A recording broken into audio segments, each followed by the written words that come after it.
They had it all: fame, fortune, and the kind of poker talent that made the world watch. But in this game, the higher you rise, the harder you crash.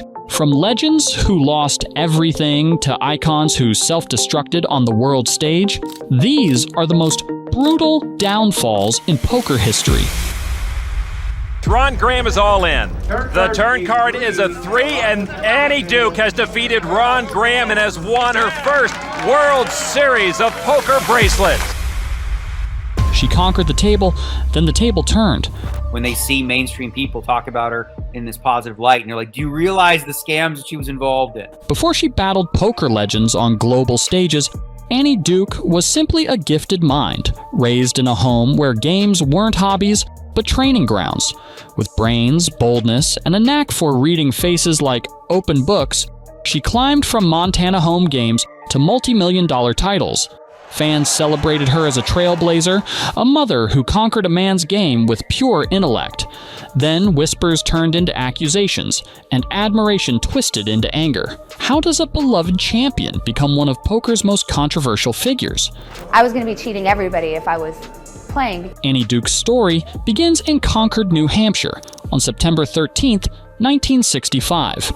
Born Annie LaBarre Lederer, she grew up in a household where teaching ran deep. Her father taught English literature at St. Paul's School, while her mother taught at Concord High, but the real family curriculum wasn't in classrooms, it was played out on the floor of their study with a deck of cards.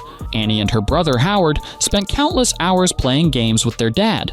From Oh Hell to Hearts and Gin, they learned far more than just rules. They learned strategy, patience, and psychology. Annie later reflected that this constant exposure to games shaped both her and Howard's poker instincts, saying it was no coincidence that two top poker players came from the same family. Their evenings were filled with word games, Scrabble and Bridge, where Annie became her father's partner by the age of 14. Through these games, she learned how to read behavior, calculate odds, and know exactly when to bluff. Her academic path was equally impressive. After graduating from St. Paul's, Annie went to Columbia University, earning a double major in English and psychology. From there, she dove deeper into the human mind at the University of Pennsylvania, pursuing a PhD in cognitive linguistics. Her research focused on how children acquire their first language, a fascinating blend of psychology and linguistics. She even won a prestigious National Science Foundation fellowship, proving her brilliance was more than evident. But just a month before defending her dissertation, Annie made a life-changing decision. She walked away from academia entirely. Around that same time, she was introduced to poker by her brother Howard, who was already an established pro in Las Vegas. Married to Ben Duke and living in Montana, Annie began splitting her time between Montana and Vegas. One day, Howard scribbled a list of acceptable Texas Hold'em starting hands on a napkin using a tiny Keno pencil and handed her $100, telling her she'd do fine if she stuck to those hands. She took the challenge, went to the Fremont Casino, and walked away with $300, a small win that lit a lifelong spark. Encouraged by her brother, Annie began taking poker more seriously. With Howard's backing of $2,400, she built her first bankroll and started playing more regularly. Through the 1990s, she kept it casual, mostly playing home games in Montana or the occasional Vegas trip. But Howard kept pushing her to take it to the next level. Eventually, she gave in and entered the 1994 World Series of Poker. Despite her limited experience, she stunned everyone by finishing 14th in the $1,500 limit hold'em event, earning $7,230. Then, she made the final table in the $2,500 limit hold'em, finishing 5th for $26,500. Riding that wave, she even cashed 26th in the main event for another $16,800. From that moment, Annie Duke was no longer just Howard's little sister. She was a rising star. With a move to Las Vegas soon after, her journey as a professional poker player officially began. Now, by the late 1990s, Annie Duke's poker career was in full swing. She was living in Las Vegas, raising a family with her husband, and making a name for herself in a world still dominated by men. Then came her first big breakthrough in 1999. She played in the $5,000 no-limit hold'em event and battled all the way to heads up. Even though she fell just short of first place, she still walked away with a massive $110,000, her biggest payday yet, and a clear signal that she was becoming a serious force in poker. The following year, she proved it wasn't a fluke. Despite being pregnant with her third child, Annie entered the 2000 World Series of Poker main event, a grueling $10,000 tournament with 512 of the best players in the world. She fought her way deep into the field, finishing 10th and earning $52,000. It was the best main event finish by a woman since Barbara Enright reached the final table years earlier. Annie's fearless playstyle and calm focus had officially caught the poker world's attention. By 2004, life looked very different for Annie Duke. She was now a mother of 4 and one of the most respected female players in poker. Her playing style had become her trademark, bold, analytical, and rooted in deep psychological insight. Annie wasn't just playing cards, she was reading people, breaking down their behaviors, and using game theory to outthink even the sharpest pros. That year turned out to be her golden era. She won the $2,600 limit hold'em event at the WPT Championship, and then captured her first ever World Series of Poker bracelet in the $2,000 Omaha high-low split event, taking home $137,000. This is every poker player's dream, to have the bracelet and to say I'm a World Series of Poker champion. Her incredible run continued through the summer, racking up over $650,000 in winnings and earning the title of top female money winner in WSOP history at the time. That success earned her an invitation to one of poker's most exclusive events, the 2004 WSOP Tournament of Champions. The format was brutal. A $2 million winner-takes-all showdown featuring legends like Daniel Negreanu, Johnny Chan, Phil Ivey, David Chip Reese, and even her brother, Howard Lederer. Facing such a stacked lineup would intimidate most players, but not Annie.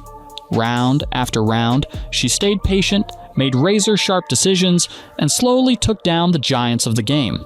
In the end, she found herself heads up against the fiery Phil Hellmuth. Unfazed by his trademark theatrics, Annie outplayed him and took home the entire $2 million prize. And wins the first ever World Series of Poker Tournament of Champions. And also the $2 million. It was a legendary victory that cemented her place in poker history. Fast forward to 2010. Annie steps into the National Heads Up Championship and grinds through 3 exhausting days of one-on-one battles against some of the best players on the planet. Her final matchup, Eric Seidel, a poker legend in his own right, and Annie takes him down. She walks away with the title, $500,000 in prize money, and the honor of becoming the first woman to ever win that championship. Now by this point, Annie Duke was sitting comfortably at the top of the poker world. She had respect, wealth, and fame, plus a lucrative deal with Ultimate Bet UB.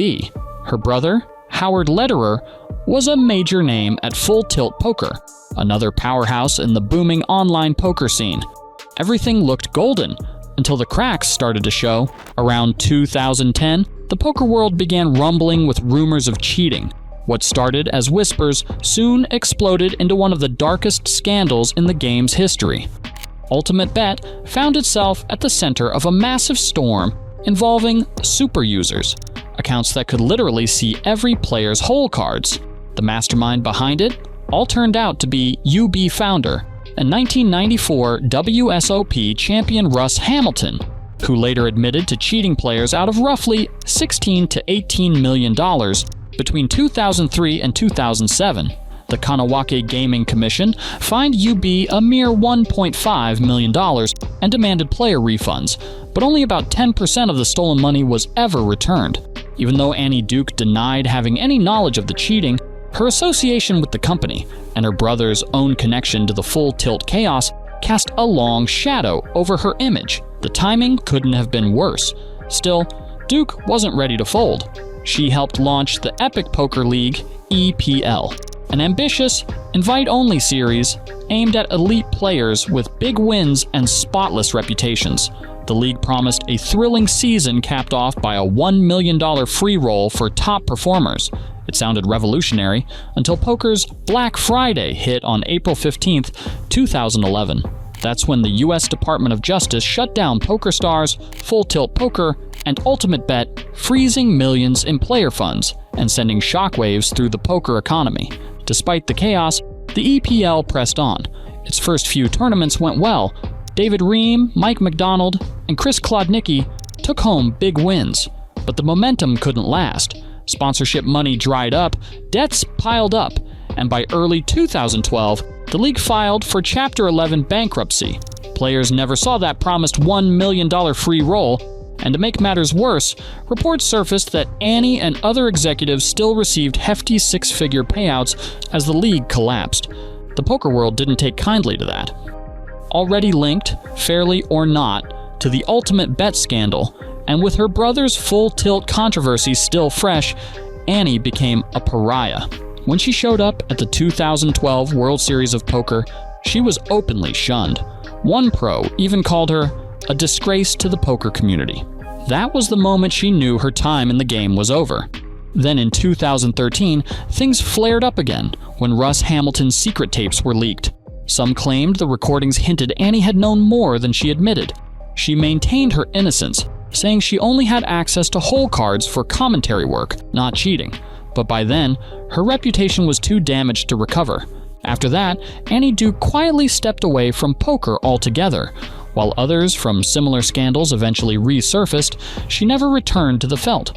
Whether it's because she's too busy, too cautious, or simply done with that world, one thing's clear. Annie Duke's poker story is finished, and she's not coming back to the table anytime soon. She built empires, then watched them crumble in scandal. But if you think Annie Duke's fall was rough, wait until you see how Tom Dwan's genius turned into chaos for the whole poker world. I've just come out of the Park Royal Centre for Mental Health after speaking with Tom Dwan. He's clearly under the supervision of the NHS here. He was the young online phenom named Tom Dwan who went as Durr. To my story with him, when I started to notice there was maybe something a little off or different. Now I'm expecting, what is this? FBI, something? He wasn't just disliked, he was downright loathed. His name could spark an argument in any poker room. But in April 2025, his long-running feud with the poker world took a darker twist. Locked up, cut off from his phone, and claiming he was being silenced, he suddenly lit up social media with posts that left fans stunned. Was this the breakdown of a controversial star, or a calculated move? This is the inside story of how one of poker's most hated figures went to war with the system and why the WSOP wanted him quiet. Tom Dwan's story starts on July 30th, 1986, in Edison, New Jersey. Even as a kid, he was drawn to anything that tested his brain. Logic puzzles, strategy games, anything that required thinking 3 moves ahead.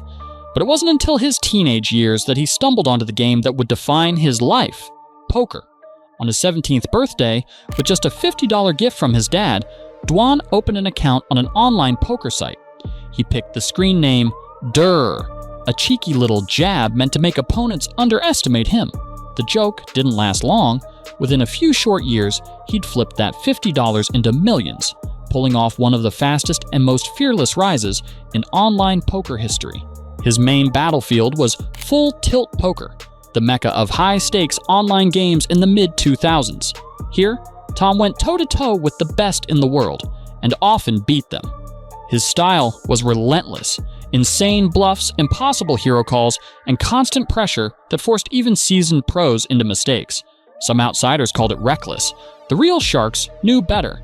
They saw a player who could calculate complex scenarios in seconds, blending cold game theory with pure gut instinct. By his early 20s, Durr wasn't just a username, it was a brand. Dwan had become the most feared and exciting player in the online arena, regularly battling in nosebleed stakes games with blinds of $200 to $400, $500 to $1,000, and sometimes even higher. Where most would tighten up, Dwan thrived in chaos. His legendary duels with names like Phil Ivey, Patrick Antonius, Ilari Ziegmund, Sahamis, and Victor Isildur I, Bloom, defined an era of online poker that felt wild, unregulated, and limitless. His sessions with Antonius were especially famous. Marathon battles where millions swung back and forth in hours, each move dripping with tension. Fans loved him for the same reason opponents feared him. He could turn trash hands into gold, bluff his way out of disaster, or extract razor-thin value where no one else would dare. This was the golden age of online poker, and Dwan wasn't just part of it, he was the headline act. Then came April 15th, 2011, Black Friday. The U.S. Department of Justice shut down Full Tilt Poker and other major sites, revealing that Full Tilt had been using player funds to pay owners and cover debts. Dwan wasn't part of management, but his face was everywhere, making him one of the brand's most recognizable figures. He spoke out for the players who were owed money, distancing himself from the scandal, but the damage was done. It marked the end of online poker's wildest chapter and the end of Dwan's reign as its undisputed king. Years later, in 2017, Dwan reminded everyone he was still a force. He reappeared at the Macau Billionaires Poker Spring Challenge, jumping into the Super High Roller event. He finished second to Mikita Bodzikuski, pocketing $275,000, his first live tournament cash in over 3 years. But tournaments were never his true playground. His heart and his edge were in high-stakes cash games. Then came May 2023, when Dwan made history all over again. Going up against Wesley Fay, a bold, trash-talking cryptocurrency millionaire, he made a jaw-dropping call to take down a $3.1 million pot, the biggest ever caught on TV or live stream. Fast forward to 2024, and he finally cracked a personal milestone that had been haunting him for over a decade: a World Series of Poker main event cash. It was his first since 2011. Dwan battled his way deep into the tournament, even stacking over 1 million chips before bowing out on day 4. No trophy this time. But it was proof that Tom Dwan, calculating, fearless, and relentless, is still one of the most dangerous players in the game. But by 2025, his name was making headlines for reasons nobody saw coming. In April 2025, the poker world wasn't just watching the tables, they were watching Dwan's social media like it was the final hand of the World Series. Out of nowhere, the legendary high-stakes player lit up X, the platform once known as Twitter, with a flood of alarming posts that had fans, friends, and even fellow pros worried sick. It all started on Tuesday, April 29th. Dwan announced he was at the Park Royal Centre for Mental Health in West London, claiming he was battling extreme paranoia and genuinely feared for his life. His tweets painted a disturbing picture, saying he was scared, that people were trying to kill him or damage his brain, and that doctors and nurses were forcing medication he didn't need. He even tagged heavyweight political figures like Donald Trump, J.D. Vance, UK Prime Minister Keir Starmer, and Home Secretary Yvette Cooper, pleading for help. The posts hinted at something that happened before he ended up in the facility, an incident on a plane where he claimed he was restrained. Dwan claimed that a supposed flight attendant offered to charge his phone, but instead used the chance to erase his browser history, a move he saw as clear evidence of a planned setup. From there, his accusations got even darker, alleging that the Metropolitan Police broke one of his ribs, possibly punctured a lung, and left him with a fractured hand, all without giving him an X-ray. He described the medical staff as weirdos, involved in an investigation, not real healthcare workers. Over and over, he brought up U.S. Operational Command and claimed he was under attack by a shady intelligence agency. He said his water was being drugged, begged for NHS supervisors to act as bodyguards, and pleaded for friends to help before he suffered a heart attack. His messages were frantic, desperate, and deeply unsettling, full of warnings that his phone was being tampered with and that people were trying to kill his brain. The poker community exploded with speculation. Some feared he was being mistreated, others thought he might be in the grips of acute psychosis or a manic episode with paranoid delusions. Whatever it was, this wasn't some PR stunt. Reports confirmed Dwan was indeed admitted to the Park Royal Centre for Mental Health, and from that moment on, the situation only grew stranger. Will Shillabier, a UK-based reporter for PokerNews.com, managed to get inside the Park Royal Hospital and see Tom Dwan in person. He spent about 15 to 20 minutes with him, enough time to size up the situation. From Shillabier's perspective, Dwan wasn't in any immediate danger. He looked physically fine, was under the supervision of the NHS in Middlesex, and seemed to be in the right place to start getting better. Still, not everyone watching felt reassured. Even with Shillabier's calm report, Dwan's social media posts kept setting off alarm bells. Moments after Chilabier left, Dwan hopped back online, asking the Poker News reporter to return with a bottle of non-drugged water, hardly the kind of follow-up that suggested peace of mind. Within the poker community, concern was running deep. Veteran pro Jaime Staples voiced what many were quietly thinking. This looked like psychosis, and the best thing for Dwan was to trust the medical staff. Former European Poker Tour champion Kevin McPhee reminded everyone that only Dwan could truly describe how he felt, but Staples stood by his belief in the doctors, comparing them to ER teams, there to stabilize, not to solve everything at once. Staples shared that his opinion came from personal experience, having fought through his own mental health struggles. For him, the signs were unmistakable, even if they could be misread by those unfamiliar with such battles. Through it all, the poker world didn't get lost in the messy details. Dwan was more than just a player. He was a legend, and that meant the focus was on support, not judgment. His close circle stayed mostly silent in public, but some of the old-school grinders from his full-tilt glory days quietly checked in behind the scenes. One veteran high-stakes player, speaking anonymously to SpadePoker.tv, revealed that figures like Rob Yong had reached out with offers of help and encouragement. Then, signs of a turnaround started to show. Less than 3 hours after his tense post, Dwan tweeted an apology for the rant, admitting he'd just been stressed and saying he was feeling a bit better. It was vague, sure, but it was also the first real hint that the storm might be passing. Support came flooding in, with one of the most heartfelt messages from Berriuzzi, who reminded Dwan how many people he'd inspired and how ready the community was to stand behind him, no matter what.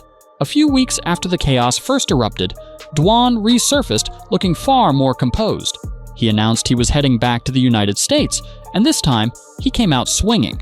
He said he planned to sue both the UK police and London's Park Royal Hospital over what he described as a nightmare experience. According to Dwan, his time at Park Royal was nothing short of being held prisoner. He claimed he'd been drugged without consent, denied proper medical care, and stripped of basic rights like calling a lawyer or informing his family. He said staff even forced him to post that April 30th tweet where he told fans he was feeling a bit better and a bit stressed, then kept his phone for over 2 weeks instead of the promised few minutes. On top of that, he accused UK police of roughing him up before his hospital stay, breaking ribs, fracturing his hand, and possibly puncturing a lung.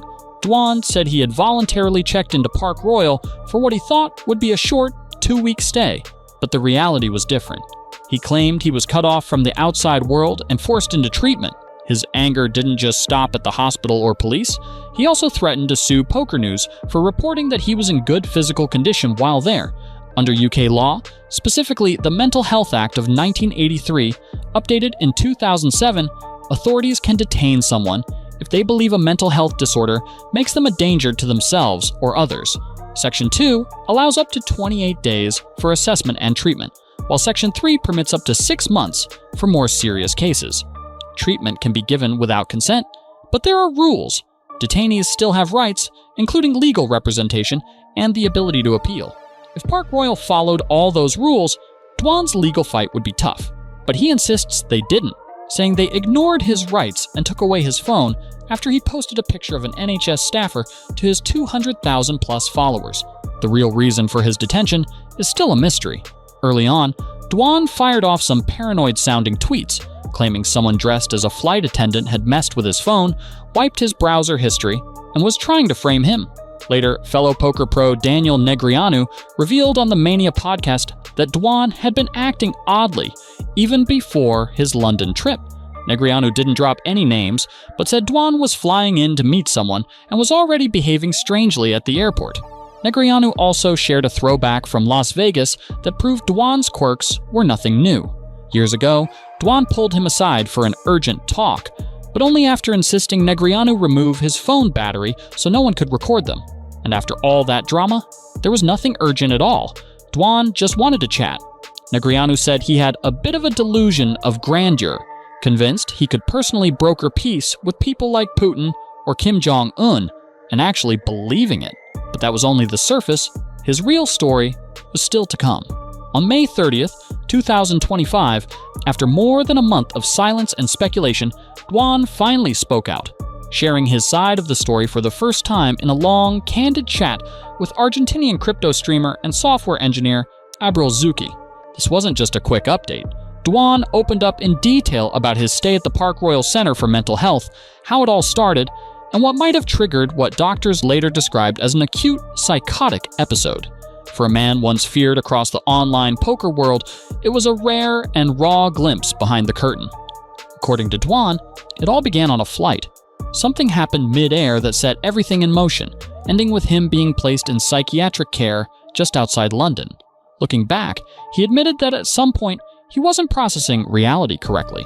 Doctors told him it was an acute psychotic episode, but the cause was unclear. It could have been an underlying psychiatric condition or the result of some kind of substance.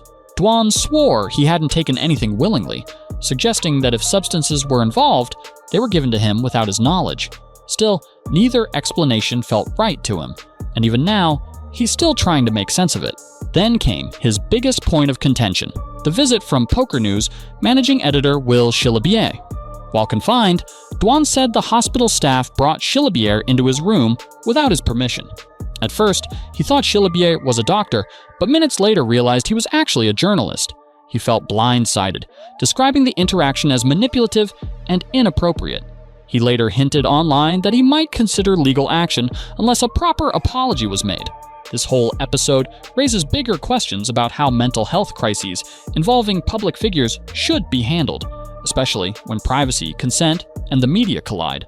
While much about what happened remains unresolved, one thing is certain. This changed Dwan, the once smiling, unshakably confident poker phenom, has been more withdrawn, more unpredictable, and different since returning to the Macau scene. And if history is any guide, this probably won't be the last time he speaks out about it. From unstoppable to unstable, Dwan's collapse shook poker's elite. But our next story proves that sometimes the biggest battles aren't at the table, they're inside your own head. Let me explain something to you. I'll rob you guys and rob you guys and rob you guys, and then when I finally pick up a hand, you guys are gonna stick it, I'm gonna get cold deck, because that's what my life of poker's about. He was a loudmouth guy with a gambling habit, caught in a federal sting and going downhill fast. Most people thought he was done for, but instead of disappearing like so many others, he clawed his way back in a way no one saw coming. What happened next stunned the poker world and showed that sometimes the wildest legends rise from the darkest places. This is the insane true story of how a drug dealer went from prison to poker legend. Mike Matuso, better known in the poker world as The Mouth, came up in Los Angeles, born April 30th, 1968. From early on, life wasn't exactly smooth. He was bullied, got into trouble, but always stood up for himself, even if it meant getting knocked down. Outside the chaos, Mike had dreams of becoming a mechanic, and even finished high school thinking that's the path he'd take. But life had other plans. After taking a job at a furniture store, a friend introduced him to poker at the Maxim Casino when he was just 18, and from that point on, everything changed. He got obsessed with video poker. At one point, he was even sneaking money from his mom just to keep playing. By the time he turned 20, Mike was working for his parents by day and losing every dime at the casino by night. Even when he won, he'd throw it all back into even riskier games. It was a losing cycle that led him straight into a gambling addiction program. Now, here's the twist. After just a few Gamblers Anonymous meetings, Mike didn't walk away from gambling. He doubled down. He got himself a job as a poker dealer at Sam's Town in Vegas. The job was perfect. He was getting paid to study the game and the players. Every shuffle, every hand, he was soaking it all in, sharpening his skills. He kept grinding, but nothing major happened until he met Steve Samaroff, a quiet, older poker pro. Soon, Mike was playing tournaments and cash games regularly, especially Omaha High-Low. He started making real money. In time, he built a solid rep in the high-stakes world, holding his own against rising stars like Todd Brunson and Jennifer Harmon. At one point, he was on fire, winning 81 out of 82 days, stacking up $250,000. His momentum was real, and people were starting to notice. His tournament journey started in 1996 with a $335 limit hold'em event in Vegas, where he placed third and took home about $7,500. Huge money for him at the time. Then in 1997, he made his first big splash at the World Series of Poker, finishing second in the $2,000 Omaha High-Low event. He lost that day to Scotty Nguyen.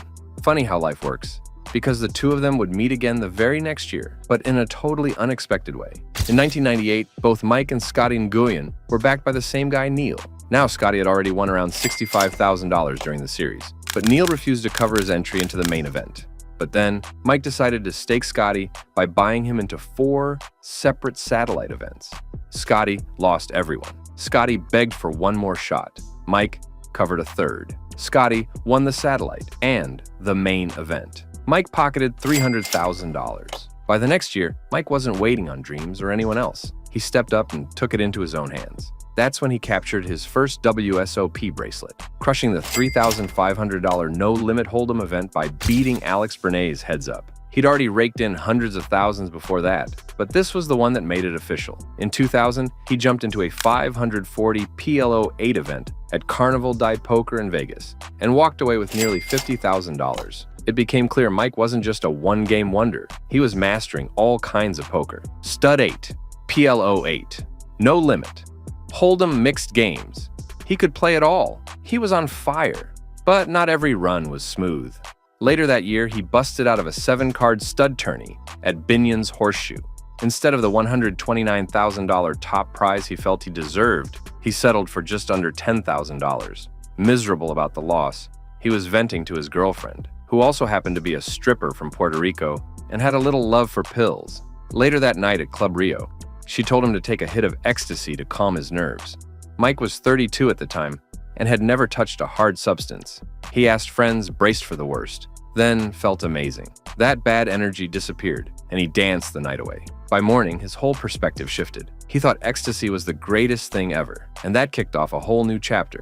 Mike partied hard on drugs all weekend, then played poker midweek, but it caught up fast. Within a year, the drugs started messing with his game. He couldn't lock in, couldn't read players like he used to. His edge? Slipping bad. Then came the 2001 World Series of Poker, and he bombed. Not 1 cent. That's when the panic really hit. Then his girlfriend brought up speed, said it was big in poker circles for staying sharp. With 613 players in the 2001 WSOP main event, Mike figured, why not? Snorted his first line, and he was locked in, played out of his mind. He was picking up tells left and right, reading every little shift in behavior. His instincts were on fire. He made it all the way to the final table, but lost to Carlos Mortensen in the final. But by the time the world caught poker fever in the early 2000s, Mike was already a known name. The poker boom was in full swing. And just like Phil Hellmuth, Daniel Negreanu, and Phil Ivey, Mike was riding that wave and cashing in. But what made Mike different? While those other guys were building polished brands and loyal fan bases, Mike was doing the exact opposite. And that's how he earned the nickname The Mouth. He stirred the pot, snapped at opponents, and wore every emotion on his sleeve, whether he was winning or getting crushed. He'd fly off the handle at the table, yelling at players, calling them every name in the book. Moron, idiot, donkey. If someone sucked out on him or made what he thought was a trash play and won, he exploded. It became so common that other players literally started calling it Mike's explosion. And the wildest part? These meltdowns usually happened when he was actually doing well in the tournament. Still, none of that seemed to bother Mike. He admitted he'd go broke all the time and just didn't care. His confidence in his poker game was so high, he believed someone would always stake him. In his mind, being a great poker player meant he'd never truly be out of the game. But after winning his second World Series of Poker bracelet in 2002, things started to spiral. His judgment started slipping, and he found himself rolling with the wrong crowd. Mike had already been deep in the Vegas party scene, but one wild night at a Pimps and Hoes themed party took things to a whole new level. He dropped $5,000 on a booth at the Palms and was handing out substances like it was candy. That's when he met Mike Fento, a smooth talker who claimed to have ties to a Chicago crime family. Fento slid into Mike's life fast. Dinners, movies, poker convos. But underneath all that charm, it was all a setup. Fento claimed he was in town to open a strip club and needed help laundering money. Mike brushed it off but didn't back away when it came to substances. He helped Fento score all kinds, thinking it was just for friends. But Fento barely paid him and Mike's gut kept sending warnings. Still, he stayed involved, out of fear and loyalty. Everything blew up when an old dealer called, screaming that Fento was a DEA snitch. At first, Mike didn't believe it until the dealer's brother-in-law, an actual DEA agent, confirmed the surveillance. Then came the takedown. On September 25, 2003, cops stormed Mike's house and arrested him on drug trafficking charges. He thought it was a mistake, but the feds were serious. They gave him a choice: flip and help them take down a nightclub owner, or face years behind bars. Mike refused. He wasn't a rat, and he feared the consequences. He hired top lawyer David Chesnoff and dropped $200,000 on his defense. Chesnoff knew it was bad, entrapment was a stretch, and federal prison was looming. Eventually, he worked out a deal: 6 months in county jail instead of a decade in federal lockup. The good news for Mike was that all these delays in the legal process allowed him to play in the 2004 World Series of Poker before he had to serve his time. But it didn't take long for reality to hit hard. Luckily, right before doing his time, he'd won $250,000 in a tournament. Trying to be smart, he stashed $50,000 to cover bills while he was locked up. The other $200,000? He gave it to a buddy to bet on sports. Huge mistake. Every dime was gone. By the time he got out, he was basically broke, but his longtime poker friend Phil Hellmuth stepped in with a loan to help him get back on his feet. Matusow didn't just recover, he exploded back into the game. In no time, his bankroll ballooned to $750,000. He bought a BMW, paid off a mountain of debt, and entered the 2005 World Series of Poker with a whole new attitude. That year, he made magic. He finished 9th at the main event. But the real moment was winning the Tournament of Champions, trash-talking Hellmuth all the way. That win on top of the main event run marked a major comeback and shot him right back into the spotlight. As part of Team Full Tilt Poker, Mike was back in prime form. He was sharing the stage with legends Phil Ivey, Tom Dwan, Chris Ferguson. Back then, Matusow was one of the biggest names in the game. Then came April 15th, 2011, Black Friday. The day online poker got rocked to its core. Full Tilt Poker was shut down in the US, and Mike said it ruined his life. After the shutdown, players started flooding him with angry messages saying he owed Full Tilt money they thought should have gone back to the players locked out of their accounts. He denied all of it. Said he lost everything when Full Tilt collapsed, his sponsorship, his income, even the millions sitting in his player account.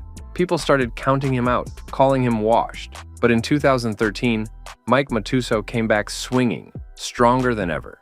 In early 2013, Mike Matusow found himself in a dark place. Broke, depressed, and stuck in bed after another brutal NFL season left his pockets empty. But then he got wind that the NBC National Heads Up Poker Championship was coming back. One problem, he hadn't been invited. That silence hit harder than ever. Mike called Moria Scandani, got the green light, and it flipped a switch. He prepared like never before, determined to show the world he still had it. Even after not playing Heads Up No Limit for 2 years, he trained hard and came in ready. He tore through legends: Barry Greenstein, Mike Mizrachi, Johnny Hennigan, Victor Bloom, and Scott Seiver. Each win fueled him more. Then came the final against Phil Hellmuth. First match, Mike dominated. Second, Phil adjusted. But when it mattered most, Mike played it smart. On the final hand, holding ace-jack of diamonds against Phil's ace-3, he paused, thought it through, and made the call. The flop came 3-3-10 with 2 diamonds. When the diamond hit the river, the room exploded. That win got him the NBC title and a $750,000 payday. But he wasn't finished. That same year, he grabbed his 4th WSOP bracelet in his favorite game, $5,000 7-card stud, high-low split 8 or better, taking down Matthew Ashton Heads Up. That win wasn't just about the cash. It was a statement. After all the losses, the pain, and people counting him out, Mike never stopped betting on himself. Loud, raw, and real. He was one of the last of a dying breed. But just as things were looking up, tragedy hit.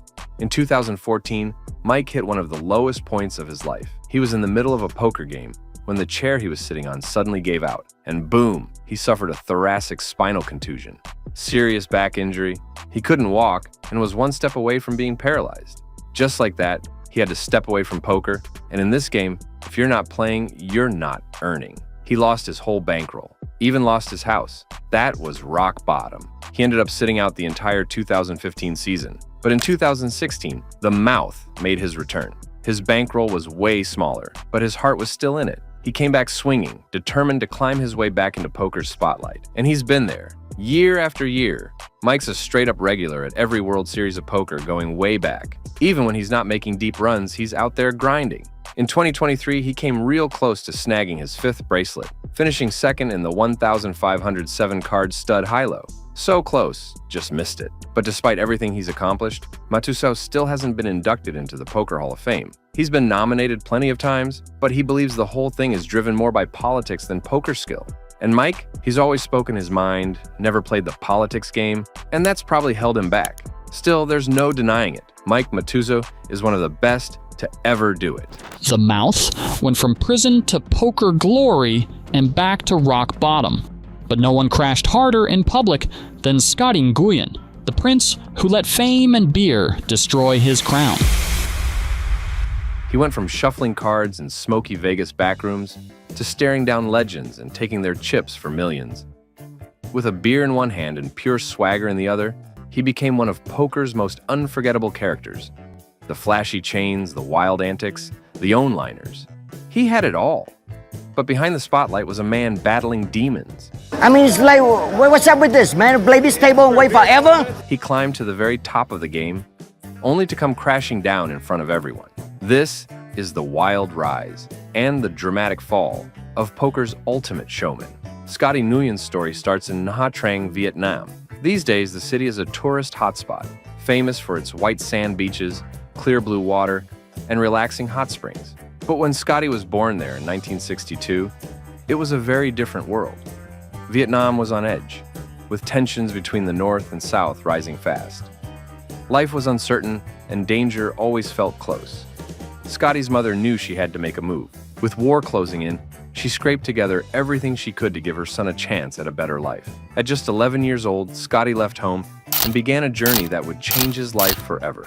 His first stop was Taiwan, where he lived in a refugee camp and worked odd jobs as a laborer. 2 years later, an American family stepped in to sponsor him, and by 13, he was on his way to the United States. Life in America was anything but easy. The language, the culture, even the cold winds of Illinois, it all hit him hard. Lonely and unhappy, he asked for a new placement, somewhere that reminded him more of home. His wish was granted, and soon he was living in Costa Mesa, California. The weather was better, but Scotty still felt out of place. He started skipping school, getting into trouble, and running the streets.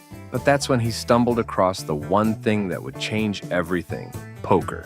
At first, poker was just a way to kill time. He lost more than he won, but the game hooked him. He played at friends' houses, then moved on to pool halls and back rooms, chasing tougher games and tougher opponents. By the time he hit his 20s, the pull of Las Vegas was too strong to ignore.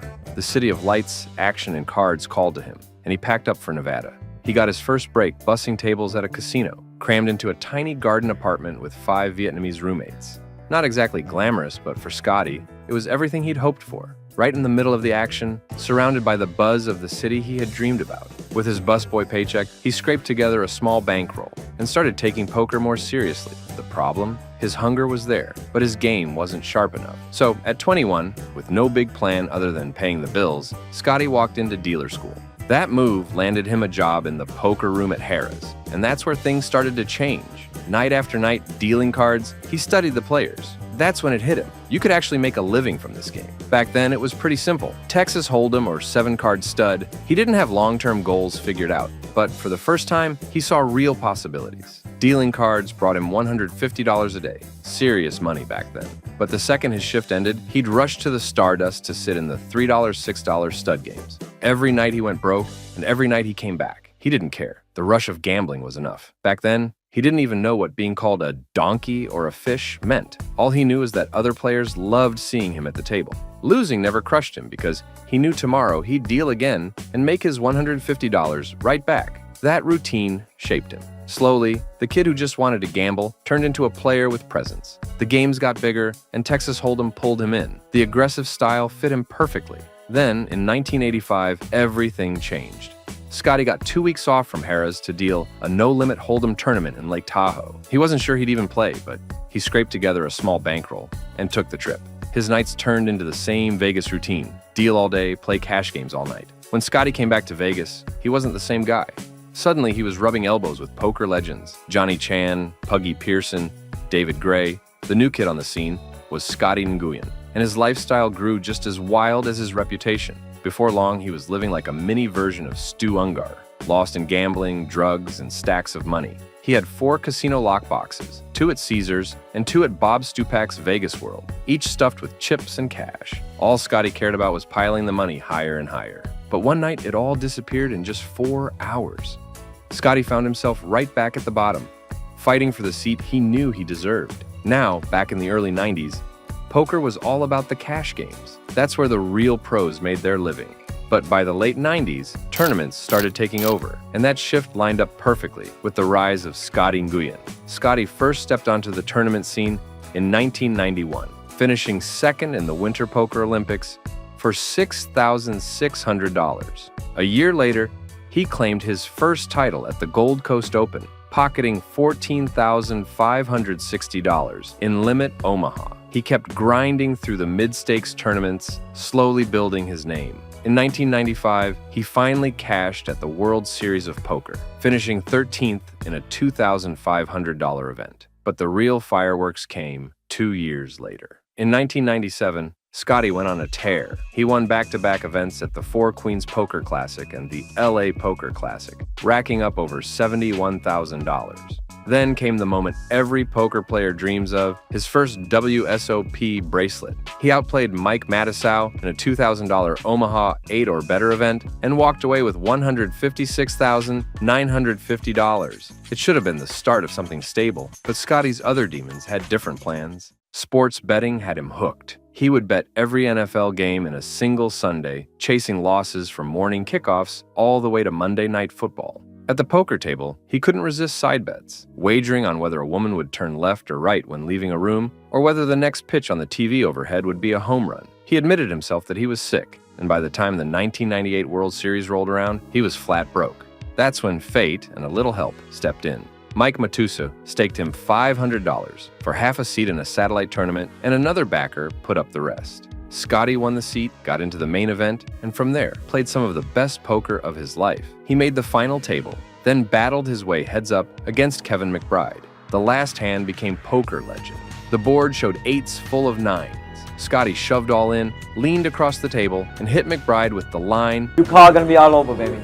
McBride, unsure if Scotty was bluffing, called while playing the board, but Scotty had the 9 in his hand, making a higher full house. With that, he became the 1998 WSOP main event champion, taking home $1 million and securing his place in poker history. From that day forward, Scotty became just as famous for his table talk as for his game. His playful, needling banter could tilt opponents and charm fans at the same time. But behind the celebration was heartbreak. The very next day, his brother Dung was killed in a car crash in Vietnam while celebrating Scotty's victory. To this day, that's the reason Scotty refuses to wear his 1998 bracelet, a reminder of the wind that came with the deepest loss. Over the next few years, Scotty Nguyen stayed on the grind, hitting tournaments at every level and keeping his bankroll steady by dominating smaller games. He had a habit of stacking up 100 buy-ins or more inside action, then sliding right back into cash games when the tournament lights dimmed. But when the spotlight came on, Scotty knew how to shine.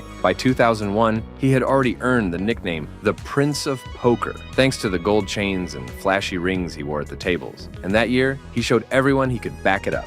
In just 8 days, he doubled his bracelet count, first winning the $2,500 pot limit Omaha event with rebuys for $178,480, then turning around and taking down Phil Hellmuth in the $5,000 Omaha 8 event for another bracelet. 2 years later, in the 2003 main event, Scotty gave fans one of the most unforgettable bluffs in poker history. With nothing but an 8 and a 3 offsuit, he tossed out a bet of $12,000, coolly announcing 21. Humberto Brenes, holding ace-10, raised him another $40,000. Scotty paused, made it look like a tough decision, then declared, Gonna be the greatest move I ever made.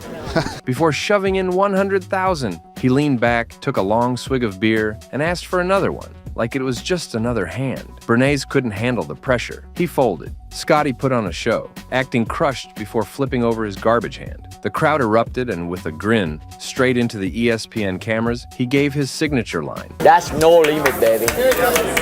Even though 2003 didn't bring him another bracelet, Scotty stayed hot. By 2004, he was cashing in everywhere. 6th at the Party Poker Million for almost $130,000. 5th at the Mirage Poker Showdown for $121,000, and then a big win at Festa Al Lago for $185,000. The momentum didn't stop there.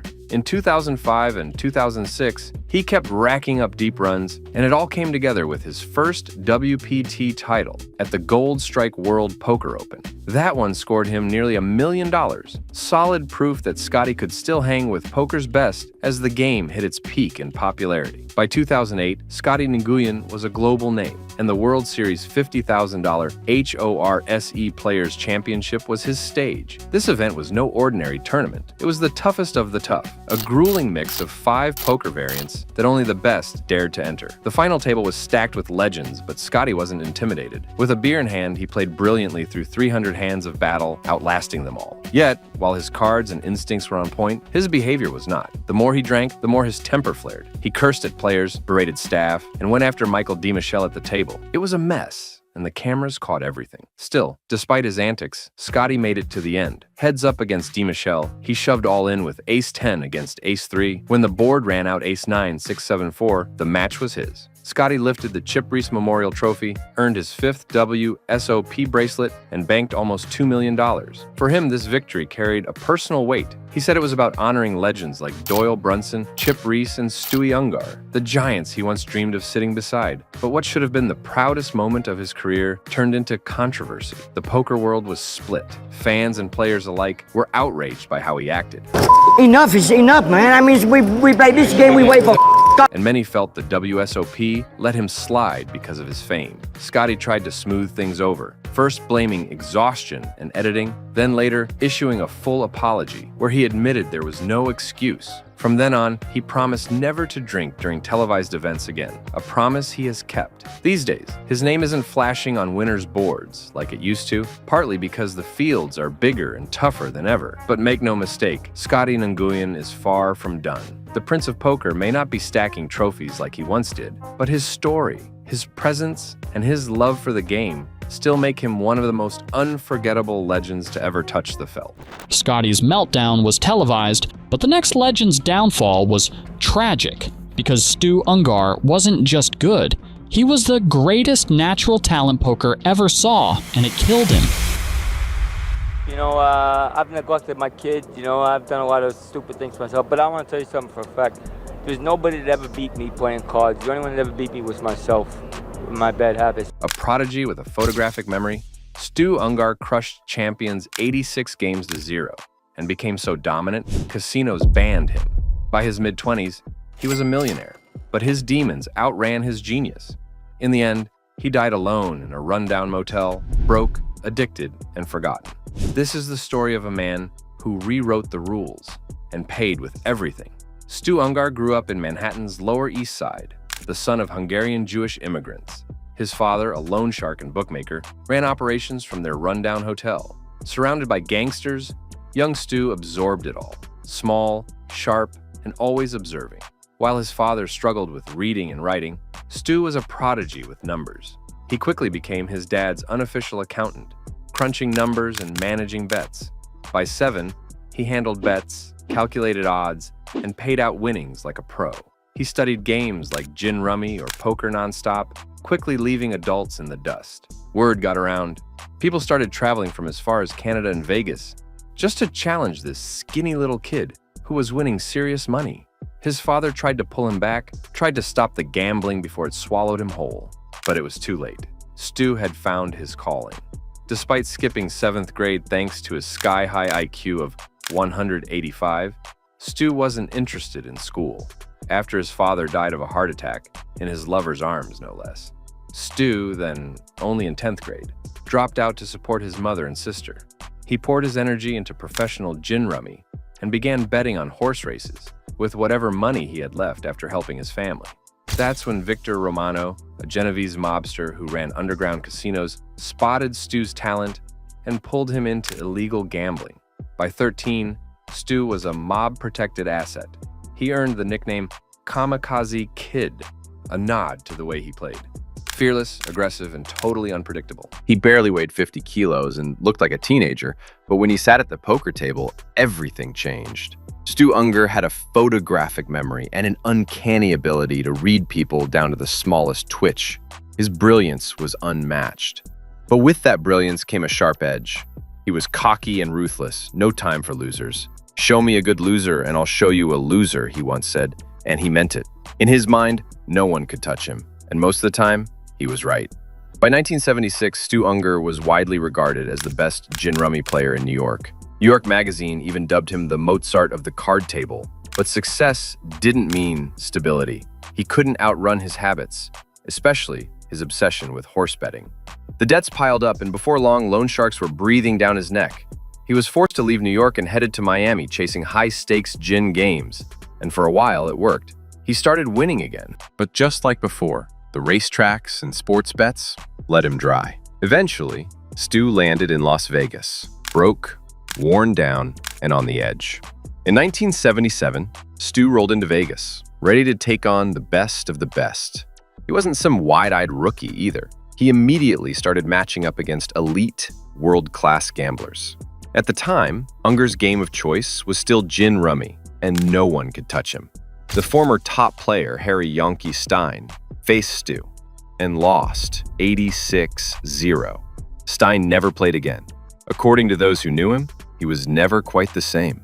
After that, challengers stopped showing up. Stu was so far ahead of the pack that he started spotting opponents' points, giving them handicaps just to keep things remotely competitive. But it didn't make a difference. He still dominated. In fact, he was so good, some casinos banned him from their gin rummy tournaments altogether. The reason?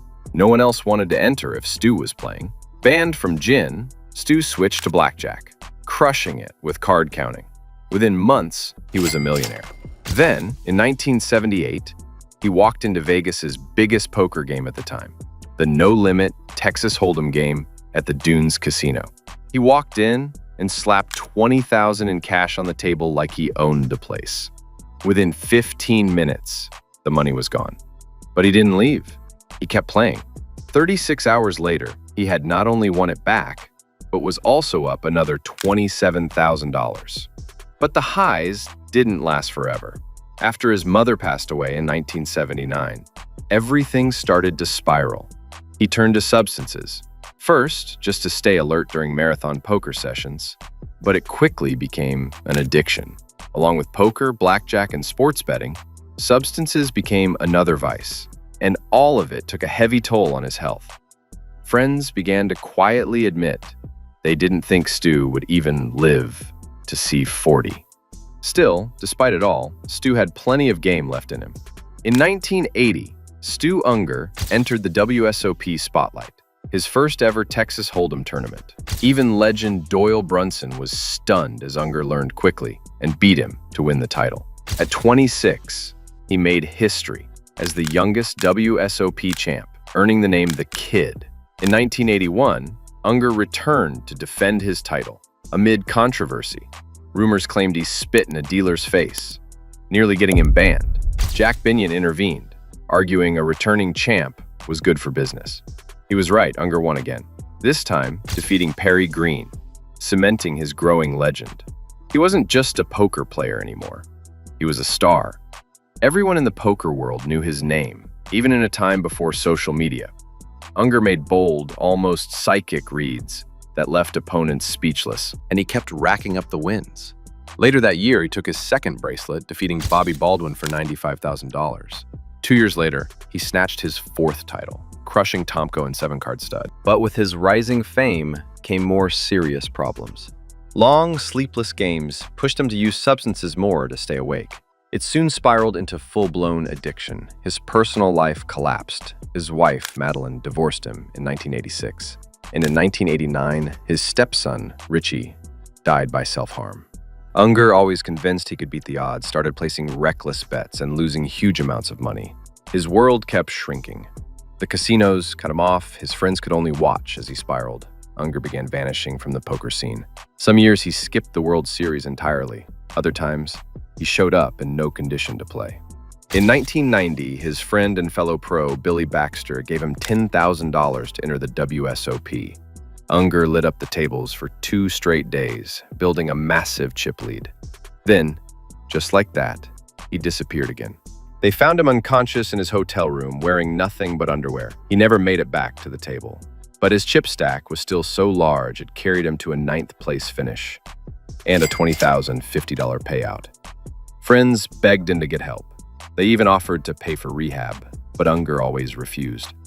By 1997, the damage was visible. He was deep in debt, gaunt from years of drug abuse, and seen only in small backroom games that paid pennies compared to the main events he used to dominate. Then came his final shot. Just days before the 1997 World Series of Poker main event, Billy Baxter, once again, agreed to stake in the $10,000 buy-in. Unger registered with only seconds to spare, the very last name on the list. And just like that, his unlikely shot at redemption was alive. On the first day of the tournament, Stu Unger looked exhausted. He'd been awake for over 24 hours trying to gather the buy-in, and even nodded off at the table. At one point, he told fellow player Mike Sexton he wasn't sure he could continue. But after a pep talk from Sexton and a stern warning from his backer, Billy Baxter, Unger dug deep, locked in, and made it through the day. From that point on, it was like watching a completely different Stu. He came back every day looking rested, focused, and laser sharp. He kept a photo of his daughter Stephanie in his wallet and would call her with updates, using her as his anchor. Each round made him sharper, stronger, more focused. Unger built up a towering chip lead and didn't let it go. By the time he reached the final table, even the Vegas bookies had made him the favorite to win, something almost unheard of in poker. The final table was set outside Binion's, and despite the strong desert winds that day, everything seemed to fall right into place for Unger. Out of 312 players, the biggest field in WSOP history at the time, Stu made it all the way to the final 6. Mel Judah put up a solid fight, but bowed out in 3rd place, leaving Stu heads up against John Stremp. At that point, it didn't feel like a question of if Unger would win, it was how soon. He sealed the victory, earning a $1 million and joining poker legend Johnny Moss as the only 3-time WSOP main event champions. In the post-game interview, he pulled out that same photo of his daughter and dedicated the win to her, earning himself a new nickname, the Comeback Kid. Gabe Kaplan, in what would be Stu Unger's final interview, asked him if he thought he could finally start living right, after so many years spiraling off course. Unger paused. A long, heavy silence followed, one that spoke louder than any answer ever could. You could already feel the tragedy closing in. But when it came to the game, there was never a question. No one beat Stu at cards. The only person who ever beat Stu Unger was Stu Unger. Then Kaplan closed with a hopeful line. Stu, the kid, Unger, is back. Look out next year. And, knowing what would happen next, it's one of the most heartbreaking things you could hear. After splitting the $1 million prize with Billy Baxter in 1997, Stu Unger's life fell right back into chaos. His $500,000 share was gone within months, burned on substances and wild betting. Despite encouragement from his daughter and multiple attempts, he couldn't shake the addiction haunting him for years. In 1998, Baxter once more offered to pay Unger's WSOP buy-in. But just before it started, Unger withdrew, blaming exhaustion, though drugs had ravaged his body. His nostril was gone, skin gray, and he looked ghost-like. He later said he resembled a prisoner from Auschwitz. Showing up like that, he said, would have been more humiliating than not playing. After that, he vanished from the Vegas scene, drifting between hotels, broke and addicted. Friends said he begged for money, not to gamble, but to buy crack. Years of use had destroyed his nasal passages. Even after surgery, he relapsed within hours. By November 1998, things seemed to be turning around again. His old friend Bob Stupak stepped in with a deal to back him financially, offering a clean slate. Around then, Baxter covered him in a Bellagio high-stakes game. Another comeback appeared within reach. On November 20th, Unger checked into room 6 at the Oasis Motel, a $48 motel near the Strip. He didn't list a home address, only a phone number for the Mirage. 2 days later, they found him dead on the floor, clothes on, TV silent. He was just 45 years old. Among Unger's belongings was $800, just a fraction of the $25,000 advance he had received from Stupak. No one knows what happened to the rest. And strangely, there were no substances found in the room. The autopsy showed traces of drugs in his system, but not enough to be the direct cause of death. The medical examiner ruled it was heart failure, brought on by years of drug abuse. Over his career, Stu Unger is believed to have won around $30 million. But when he died, he had nothing. His friends had to crowdfund his funeral. Stu Unger was buried in East Las Vegas. Even with all the tragedy, the addiction, and the self-destruction, Unger's name still sits at the top of the poker world. Only 4 years after he died, he entered the Poker Hall of Fame. Since then, his story lives in books, documentaries, and films, because it's the kind of story you don't forget. But no matter how it's told, two things always stand out. First, Stu Unger was the best gin rummy player New York City had ever seen. And second, there's a good chance we'll never see anyone like him again. Ungar's story ended in tragedy, but not every downfall comes from addiction. Sometimes it's greed, ego, and one bad deal. Just ask Jamie Gold, the man who won $12 million and lost his legacy overnight. Well, you're a TV producer, Jamie. Could you have scripted this any better? No, it was amazing. It's not often you find someone who can dominate two completely different worlds, Hollywood's talent machine and poker's high-stakes arena. But he pulled it off. In Hollywood, he had an eye for spotting stars before they blew up. At the poker table, he was a master manipulator, outplaying opponents to win the richest tournament ever. The twist? Those very same skills that made him unstoppable eventually backfired, and his name went from respected to despised. So how did a man who once held power in both Hollywood and poker become known as the most hated recruiter? This is the story of the TV producer who became the most hated celebrity recruiter. Jamie Gold's story starts in Missouri, where he grew up before moving to Manhattan with his mom. When she remarried Dr. Robert Gold, Jamie took his stepfather's last name, and that name would eventually become famous in the poker world. He wasn't destined for cards right away, though. Gold went the academic route first, earning his bachelor's degree from the University of Albany before heading west to UCLA to study entertainment law. By the time most people are still figuring out what to do with their lives, Gold was already a talent agent under 21, managing rising stars who would go on to become household names, people like James Gandolfini, Lucy Liu, Jimmy Fallon, and Felicity Huffman. Poker didn't really hit his radar until 1998, when he saw Rounders. Watching Matt Damon play a reformed gambler who dives back into high-stakes poker lit a fire in him. From that point on, Gold dedicated hours every week to the game, 30, sometimes more, grinding at card clubs in Los Angeles, casinos in Vegas, and tournaments wherever he could find them. He had financial backers to share the winnings with, but what mattered most was the experience. Now, cards weren't entirely foreign to him. His mom loved poker, and his grandfather was a master of gin rummy, so games had always been around. But the real turning point came from his day job in Hollywood. While working on a TV show, he crossed paths with none other than poker legend Johnny Chan. The timing couldn't have been better. Chan had just appeared in Rounders. Chris Moneymaker had shocked the world with his 2003 WSOP win, and the poker boom was underway. The two struck a deal. Gold would help Chan with entertainment projects, and Chan would mold him into a real poker player. Chan later described Gold as extremely smart, a guy who wasn't afraid to play more hands than most, and who had a sharp instinct for reading opponents. That mentorship changed everything. The TV show idea fizzled, but the poker lessons? They paid off big time. Bodog.net picked Gold up as one of their sponsored Hollywood players, and soon he was racking up wins across Los Angeles. By April 2005, he had his first major tournament victory at the Bicycle Casino, pocketing $54,225. And then came 2006. After a few more strong finishes, Gold went on an insane run, one that turned him from just another player into a poker legend.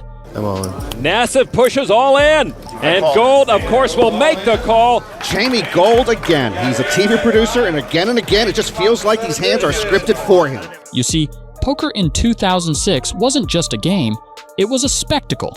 Back then, the World Series of Poker main event wasn't only about the cards, it was about the personalities. The champions were celebrities, and the way they played was more instinct than analytics. Reading opponents, talking at the table, pulling off gutsy bluffs. That's what separated the pros from the amateurs. And in that environment, nobody put on a better show than Jamie Gold. You done? You ready to go home? What are you feeling? You had enough? That year's main event pulled in a staggering 8,773 players, still the largest field in history. For comparison, last year's nearly broke the record with 8,569 entries, but still fell short. And walking into that sea of hopefuls was Gold, a complete unknown to most of the poker world. Before then, his biggest score was a modest $54,000 win in a small LA tournament. Hardly the resume of a future world champ. But for one unforgettable week, he played the role of a lifetime, mixing Hollywood theatrics with razor-sharp table talk. Gold's style was unorthodox. He didn't just bluff, he advertised it. I'll show you. I've been showing a lot of bluffs. I don't mind showing. He'd flash cards, chatter nonstop, and lure opponents into exactly the decision he wanted. When he had a hand, he got called. When he didn't, people folded. That balance is the holy grail of poker, and in 2006, Gold made it look effortless. I just trapped him too.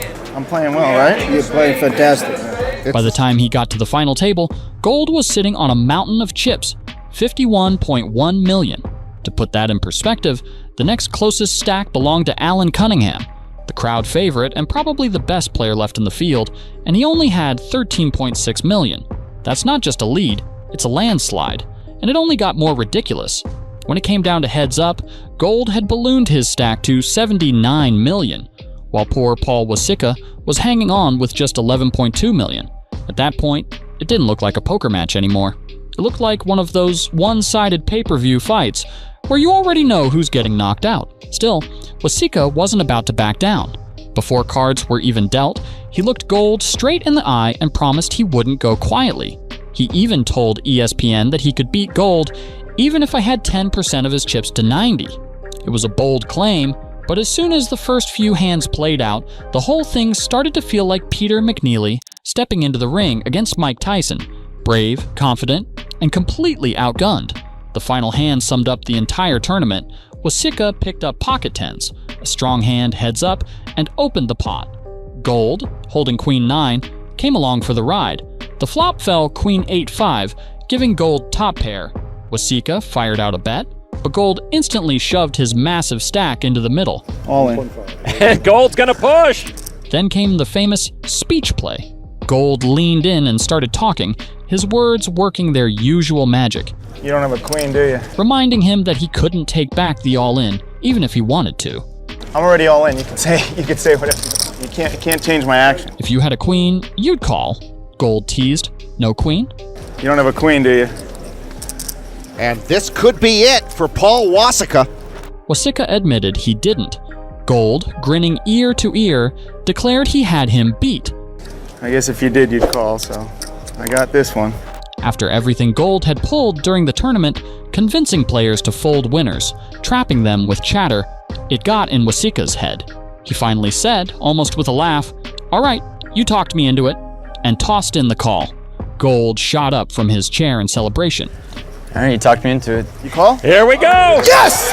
Wasicka calls all in! This is it, baby! He knew the moment that pot was over, history was his. The turn and river brought harmless cards, ace and 4, and just like that, Jamie Gold was the 2006 World Series of Poker main event champion, pocketing an incredible $12 million payday. And helped bring Jamie Gold his own title and $12 million. The biggest in tournament history at the time. Afterward, Gold explained exactly what happened. He said he sensed weakness, shoved with top pair, and then leaned into his best weapon, his words. He admitted he had gone into full performance mode and actually talked Wasicka into calling with the worst of it. That single moment sealed the championship. The prize money was huge, but that's not what made Gold's win unforgettable. It was the way he did it, non-stop table talk and mind games so intense they actually changed the rules of poker. His tactics were so controversial that officials introduced what's now called the Jamie Gold rule. No more talking about your hand while the cards are still live. It was the only way to level the playing field. But before long, poker's biggest showman found himself caught in a drama he couldn't talk his way out of. After just 3 days of unwinding, Jamie Gold decided to extend his vacation. At first, it was because of rumors, reports of strangers lurking around his neighborhood, but soon, the gossip spread beyond the streets. Newspapers and cable shows picked up on chatter from the internet, accusing him of lying about his past. The allegations weren't exactly flattering.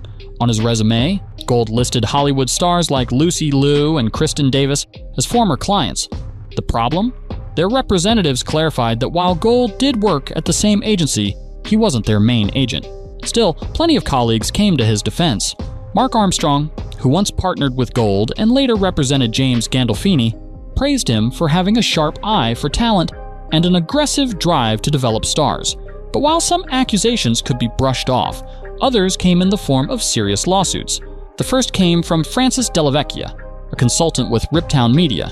He claimed he helped Gold land a sponsorship deal with Bodog to cover his main event buy-in, in exchange for 1% of Gold's winnings. According to Delavecchia, he introduced Gold to Bodog because of his Hollywood ties and asked him to help secure celebrities for the brand's poker team.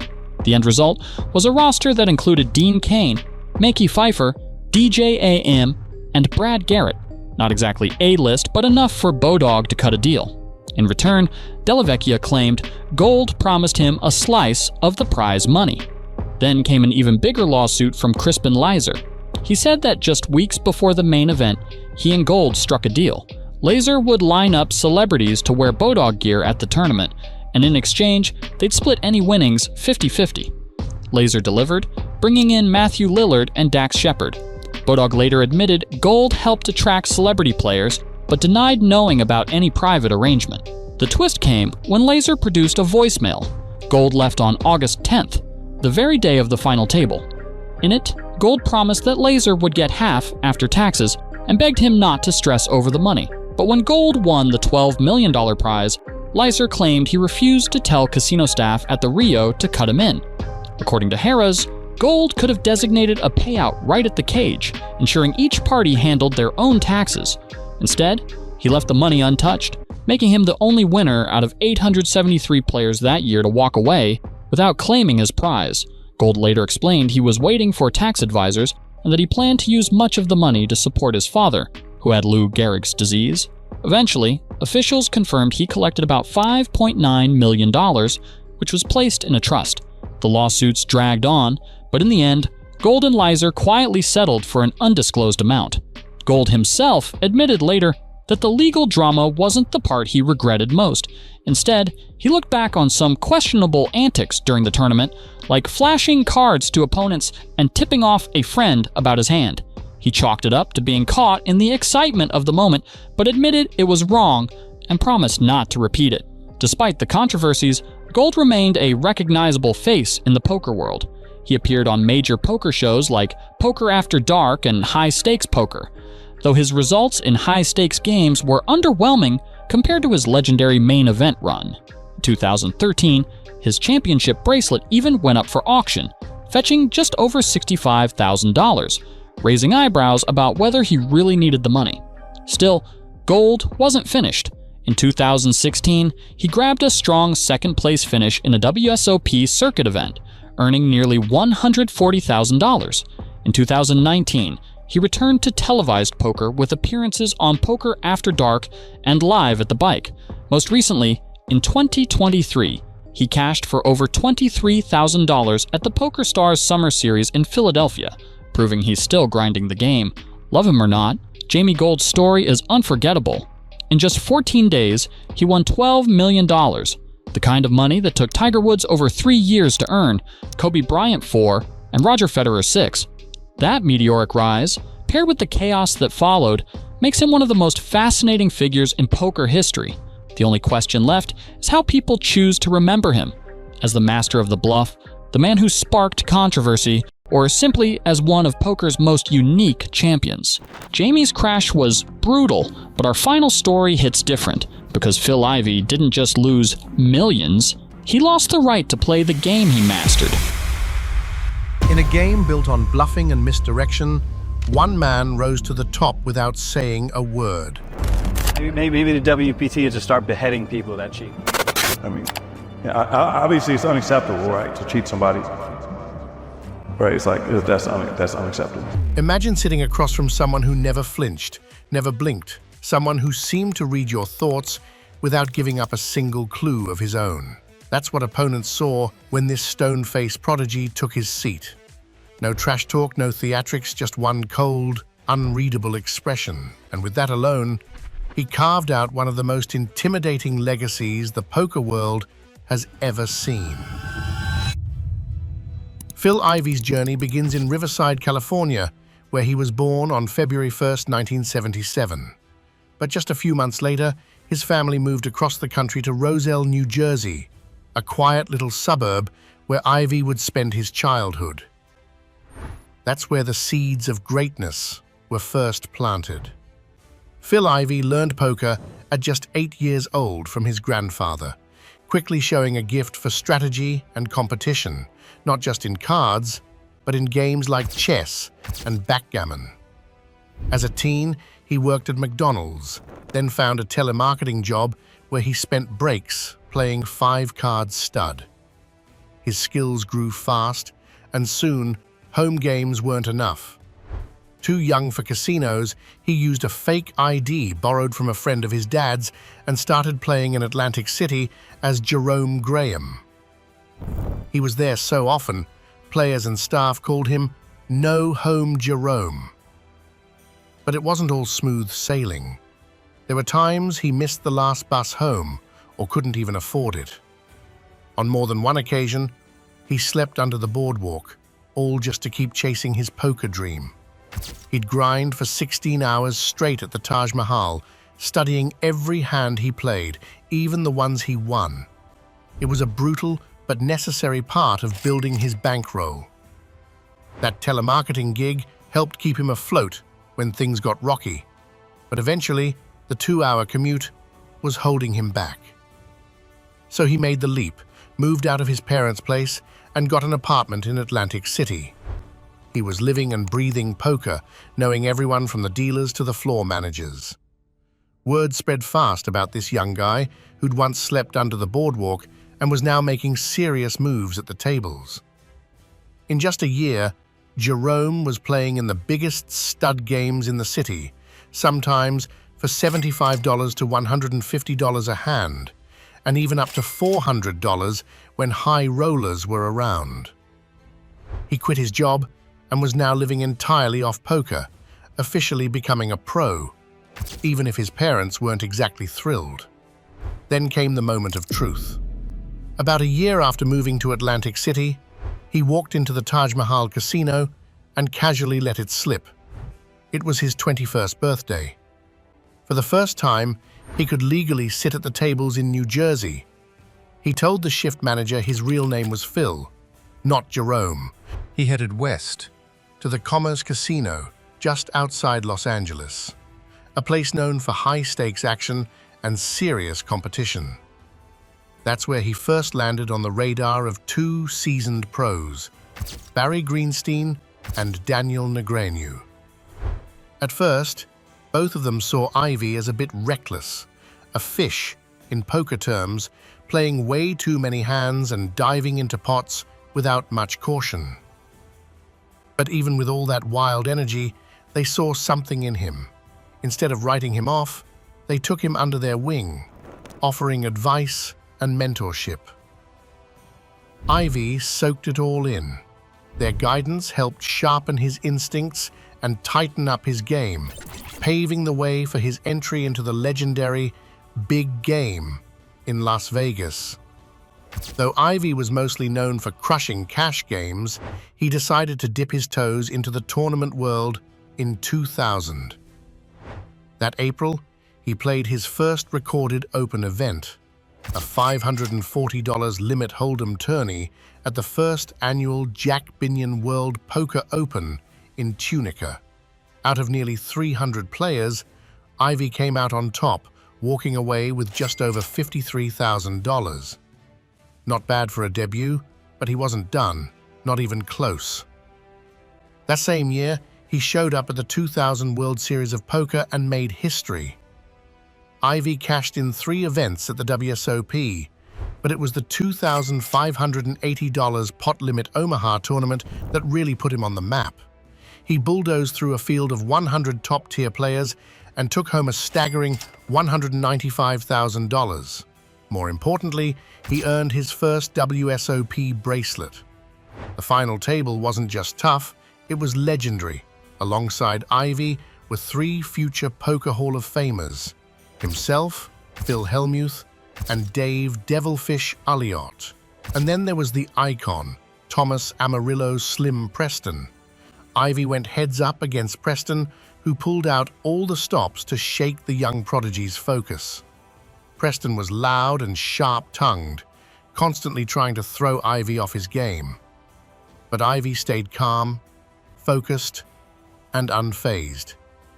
He beat Preston soundly in what turned out to be Slim's final WSOP appearance.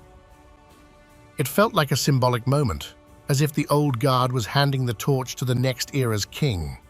At just 23 years old, Ivy had already built a reputation as a cold-blooded poker killer. What really set him apart, even back then, was his sheer presence at the table. Every great player has their thing, and for Ivy, it was intimidation. He was infamous for that deep, unblinking stare, one that could pierce right through a person's soul. It wasn't about showmanship. When Ivy locked eyes with an opponent, it meant his brain was going into overdrive. He was analyzing everything: past hands, bet patterns, body language, calculating every possible outcome. Everything. That level of focus, combined with raw talent and nerves of steel, made Phil Ivey one of the most feared players in the game. And once that became clear, the poker world knew. They weren't just watching a rising star, they were witnessing the rise of a legend. Before 2002, winning 3 bracelets in a single World Series of poker was almost unheard of. Only 3 legends had ever done it. Walter "Puggy" Pearson in 1973, then Phil Hellmuth and Ted Forrest in 1993. But in 2002, Phil Ivey changed everything. He bagged 3 events that year: the $1,500 Limit 7-card stud for $132,000, the $2,500 stud high-low for $118,000, and the $2,000 limit shoe for $107,000. It was a jaw-dropping run that earned him the nickname the Phenom. In 2005, he took down his 5th bracelet in a $5,000 pot limit Omaha event for over $635,000. Just months later, he scored his first $1 million payday by winning the Monte Carlo Millions, banking a clean $1 million. Around this time, he also played one of poker's most iconic hands in a legendary bluff battle against Paul Jackson. But one of Ivey's most iconic moments came in 2006, when he was called in as the closer for The Corporation, a group of elite pros who had joined forces to take on billionaire banker and math whiz Andy Beal. By then, Beal had already dominated the game, leaving the team down $13.6 million. Enter Ivey. Over 3 days, he not only erased that loss, but walked away with $16.6 million in profit, forcing Beal to retreat from the game entirely. 2009 was another monster year. He won 2 more bracelets, one in no limit 2-7 low ball, and another in Omaha 7-card stud high-low, bringing his total to 7. He even made the main event final table, finishing 7th for $1.4 million. That same year, he became one of the faces of Team Full Tilt, diving into high-stakes online games, where 6-figure pots were the norm. He was a perfect fit for the site, especially with his love for all variants and nosebleed stakes. It was during this time that fans started calling him the Tiger Woods of poker. In 2010, Ivey grabbed his 8th bracelet by winning a $3,000 horse event, raking in another $329,000. But while bracelets and trophies stack up, what sets Ivey apart is his dominance in high-stakes cash games. From 2007 to 2011, Phil Ivey dominated online poker, winning $19.2 million ETIREs in cash games on Full Tilt Poker, while earning $920,000 monthly as a brand ambassador. At that point, life couldn't have looked better. He was winning big, respected across the poker world, and sitting comfortably at the top. But on April 15th, 2011, Black Friday, the US government shut down Full Tilt for illegal operations, wiping out Ivey's stake. Players discovered their funds were missing, sparking outrage. To show his solidarity, Ivy boycotted the 2011 WSOP and took legal action against Full Tilt, a move that helped prompt PokerStars to acquire the site and reimburse its players. When Full Tilt relaunched, Ivy returned as polarizing, but his success never matched his earlier dominance.